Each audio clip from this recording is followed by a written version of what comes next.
In this third video on supports, we're going to look at things that we can do and methods that we might be able to use to actually eliminate the need for support. This is on the screen at the moment a slightly modified version of the model that we had in the first two videos when we looked at supports. The thing with this model is it doesn't really matter if I do what I suggested earlier, which is change the orientation. It doesn't really matter which way I orientate this model. There's always red areas visible, which means that this model needs support no matter what orientation I try to print it in. And in that case we might need to go to the custom settings, as I suggested in the second video, and look at optimizing the support settings to get the best possible print time while still retaining the quality that we need for the final model. But there's another alternative method that you might think about, and that is to actually split this model into two separate parts. And the way to do that is, if I go to the menu here and look at the size of the model, you'll see that to all intents and purposes it's 100mm tall. So I could actually split this right down the middle, which will actually then split it on this center section here.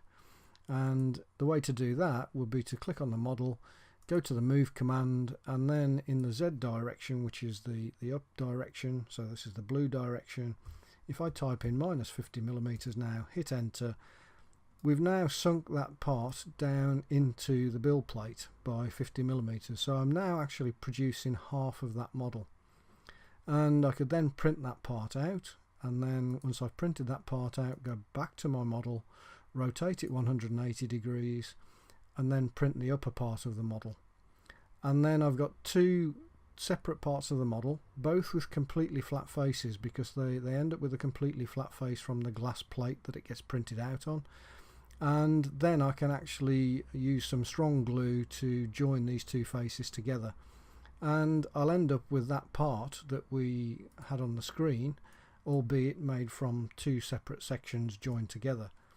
And in that case we wouldn't use any support material, and it may be quicker to actually produce a print in two separate pieces like this, spend a couple of minutes gluing it together, rather than waiting for the time to print this with a lot of support material.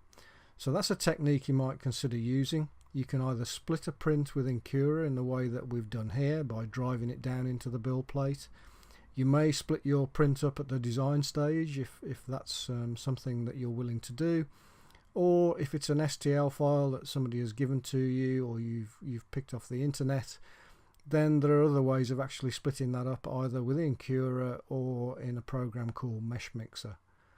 So this is a technique that, instead of using support material, just think about your model, think about, is there a way that you could actually split it into a couple of, or 3 or 4 parts that you could quickly join together with glue rather than rely on the use of support material.